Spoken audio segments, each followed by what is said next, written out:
au Congrès sous un chapeau bien particulier, en fait, du fait que je fais partie du centre interdisciplinaire donc, de recherche d'opérationnalisation du développement durable.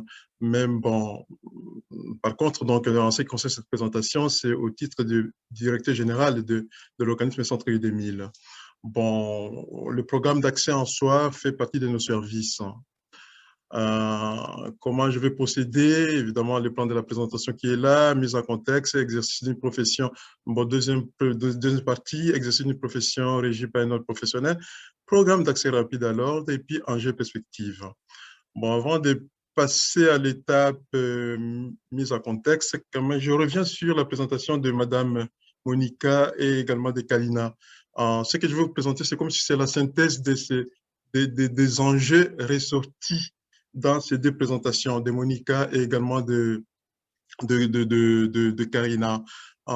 Si ce service existe aujourd'hui, c'est parce que les problématiques ressorties dans ces deux présentations donc, ont été mises en évidence par une organisation qui s'appelait Comité de main d'œuvre pour personnes immigrantes, CAMO pour personnes immigrantes en fait, qui n'existait plus. Et ça, c'était en 2019. Et c'est à ce moment-là qu'on a lancé le projet d'accès rapide à l'ordre des ingénieurs. Bon, ça a commencé à Montréal, à Québec, et ça a commencé en 2003. Et les porteurs du projet, c'était les Centrales 2000. C'est quoi les Centrales 2000? Je crois que moi, je vais essayer de vous présenter Centrales 2000 via notre vidéo corporative. Ce sera plus facile comme ça.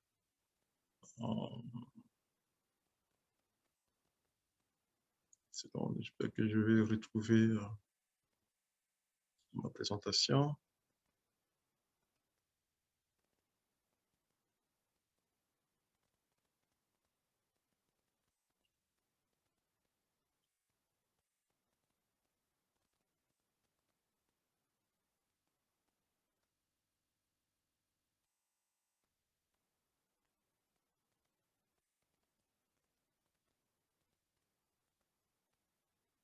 Les aspects techniques, hein, c'est toujours... on l'a testé, ça marchait très bien, mais là, ça ne me paraît plus. Bon, écoutez,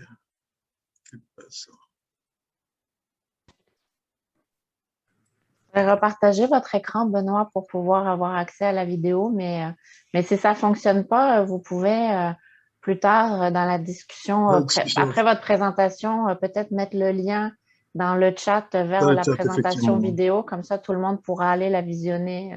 Voilà. Bon, écoutez, bon, le Centre 2000, si on voit un peu l'acronyme... Je m'excuse, est-ce que c'est juste la question là, du partage d'écran qui ne fonctionne pas? Oui, on l'a testé, ça a marché avec Corinne. Oui, mais ça marchait. Puis là, vous n'arrivez plus à partager l'écran?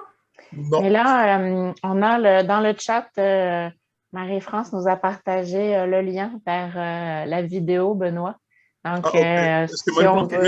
Est-ce que peut nous lancer ça si elle est en mesure? Non, mais nous, on peut aller voir plus tard. Vous pourriez peut-être faire une petite présentation vous-même du Centre Rire 2000 pour pouvoir ensuite aller sur la présentation du PARWAC. Comme ça, nous, on ira voir après cette présentation du Centre Rire. Voilà. Je crois que ça y est, là. Je vais vous présenter ça. Ça y est, là? Oui.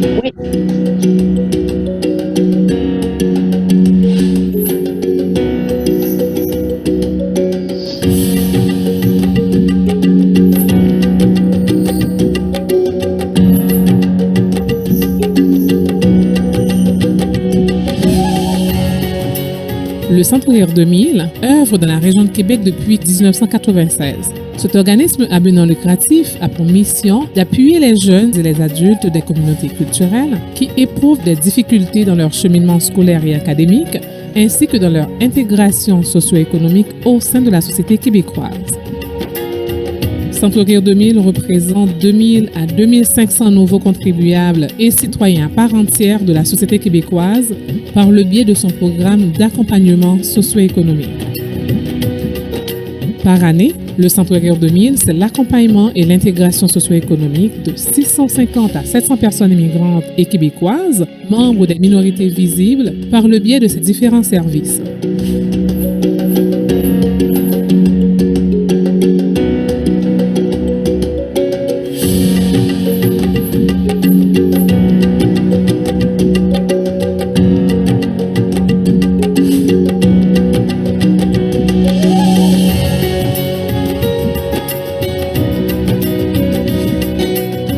Centre-Rire 2000, c'est également 100 à 120 professionnels et techniciens de divers métiers et professions réglementées, accompagnés et intégrés dans le marché du travail québécois par le biais du service d'accompagnement, de référencement et de réorientation professionnelle. C'est aussi des milliers de Québécois, jeunes et adultes, de toutes origines, sensibilisés à l'apport de l'immigration et la richesse de la diversité. C'est aussi 200 à 300 aînés québécois initiés à l'informatique et jumelés aux familles immigrantes. 150 à 200 personnes immigrantes francisées par le biais de notre cours de francisation à temps partiel et du renforcement du français par le jumelage avec les aînés québécois. Finalement, c'est plus de 60 entreprises accompagnées dans leur recherche de ressources humaines par année. Les objectifs spécifiques découlant de la mission de notre organisation consistent en une amélioration de l'autonomie économique et linguistique pour une intégration sociale harmonieuse, une assistance dans le processus d'installation et d'intégration économique, une prise de conscience dans le milieu de l'isolement que vivent les adultes issus des communautés ethnoculturelles et une mise au point des stratégies efficaces qui permettront de briser cet isolement et de faciliter leur intégration sur le marché du travail. Depuis sa création, le Centre-Rire 2000 est promoteur d'activités de sensibilisation à la diversité québécoise. À cet effet, nous soulignons chaque année, à travers différents événements, des journées thématiques qui visent à promouvoir l'apport des autres cultures dans le développement économique et social de la société québécoise. Parmi ces événements, citons le mois de l'histoire des Noirs en février, la semaine d'action contre le racisme en mars et la semaine québécoise des rencontres interculturelles en octobre. Voilà, donc c'est ça notre organisation. Donc, pour revenir, là, je vais revenir sur la présentation PowerPoint. Donc, voilà.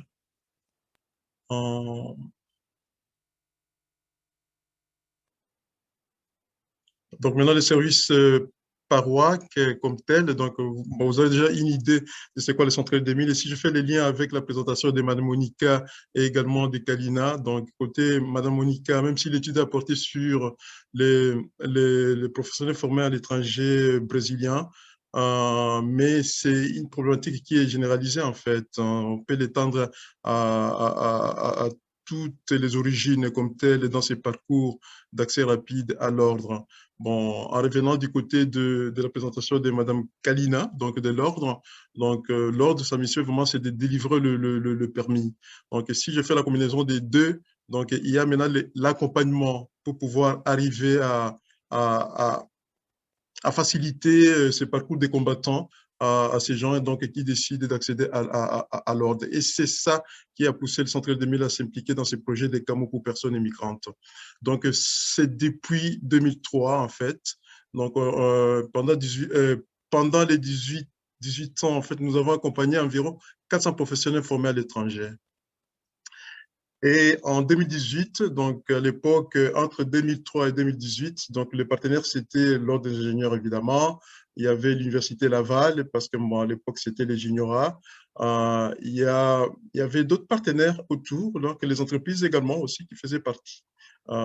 Et ça, le retrait de Emploi Québec nous a amené à se questionner sur le programme et puis à faire ressortir un peu les retombées de ce programme en question.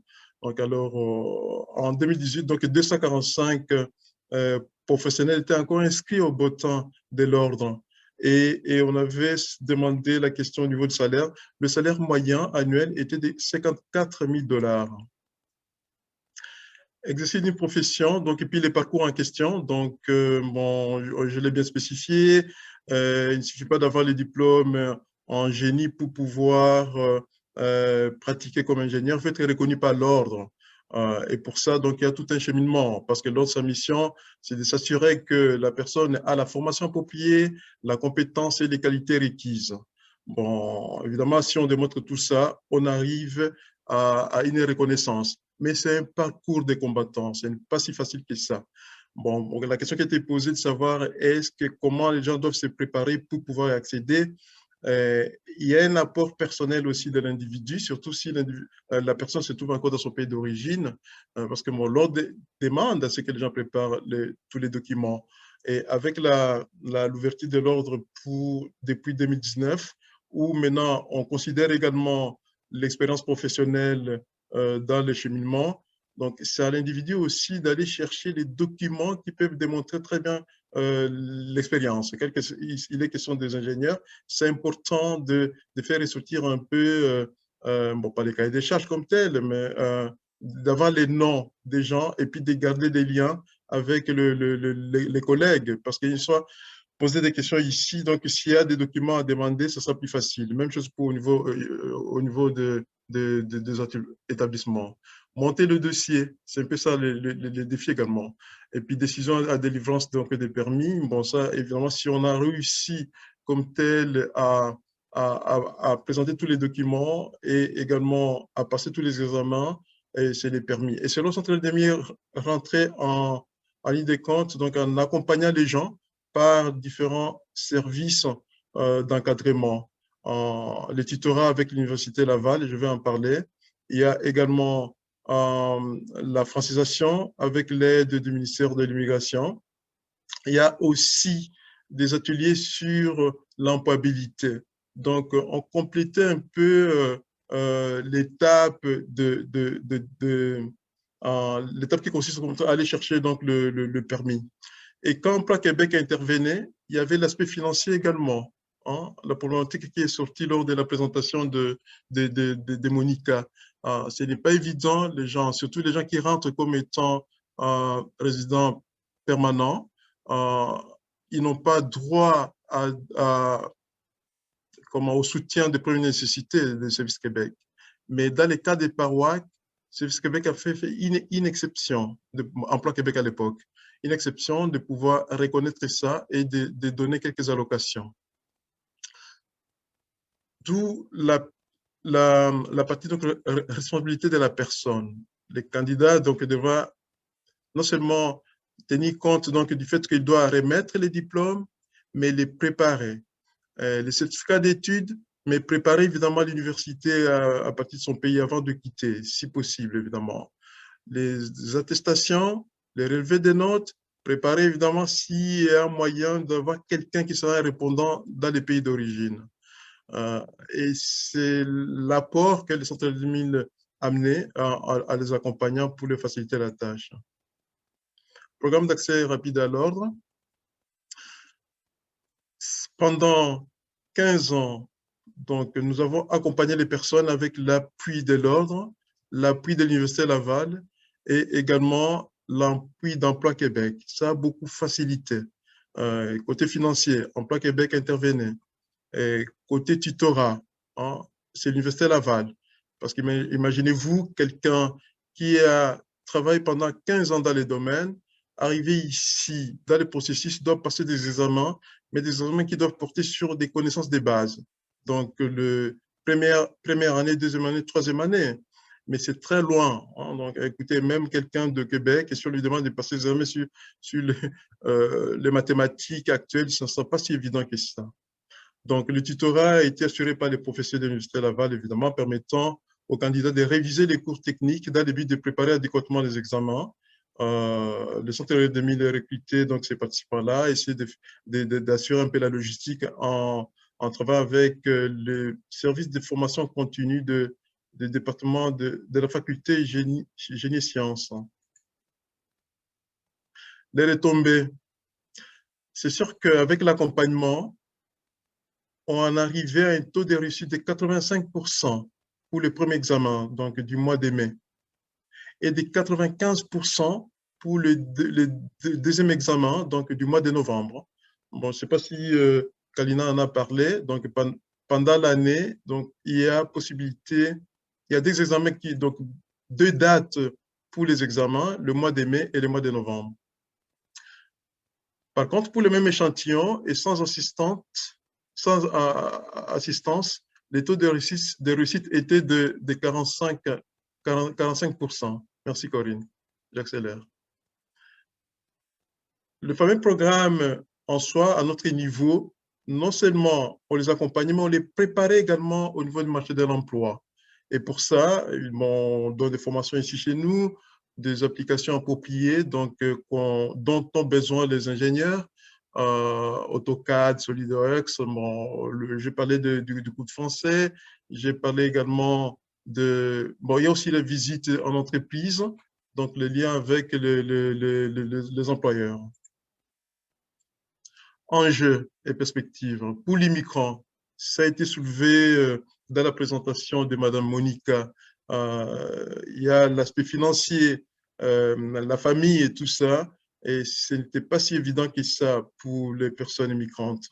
Il fallait vraiment les préparer, mieux les préparer quand ils amorçaient ça. Et on demandait des fois les gens à pouvoir soit s'orienter vers l'emploi en attendant quand ils vont être prêts comme tels. Surtout quand il s'agissait de personnes immigrantes allophones, parce que le côté français, c'était un problème, parce que les examens devaient se donner soit en français, soit en anglais. Bon, je vais sauter toutes ces parties-là. Je vais essayer de mettre l'accent sur l'enjeu relatif à la société, en fait. Je vais vers la fin. Au niveau sociétal, si on considère un peu les retombées, bon, pendant les 15 ans, Emploi Québec a investi au niveau central de 2000, bon, dans les projets 2 775 000 $. Mais suite au résultat du sondage, avec le salaire moyen de 45 000 $ sur les 245 professionnels formés à l'étranger, l'année 2018, ça a rapporté 13 230 000. Donc, c'est un gain considérable comme tel. Donc, c'est un investissement en soi quand on s'investit beaucoup dans l'accompagnement de ces personnes. Et j'ai lu beaucoup l'ouverture de l'ordre en cherchant à faciliter donc la tâche dans les parcours, le fait que maintenant, l'ordre reconnaît l'expérience professionnelle et permet également le fait que l'immigrant peut fréquenter l'université pour passer un cours et que soit reconnu. Parce que les examens, c'était très difficile. Voilà, je ne sais pas si Corinne, je vais m'arrêter là parce que bon, j'étais presque vers la fin. Tu me disais qu'il me restait combien de temps là? 2 minutes. Non, je crois que j'ai complété parce que l'enjeu par rapport à l'immigrant, on l'avait dit, l'enjeu par rapport à la société, écoutez, c'est un investissement quand nous accompagnons les gens. Et l'ordre des ingénieurs reste quand même l'ordre professionnel qui s'investit beaucoup. Écoutez, parce que nous, on travaille avec d'autres ordres professionnels dans les cas du programme reconnaissance donc, des compétences et des diplômes dans les métiers et professions réglementées. Mais avec l'ordre, on a fait des avancées énormes. Et maintenant, avec l'ouverture, avec les changements actuels, ça aide encore plus. Voilà maintenant. Merci beaucoup.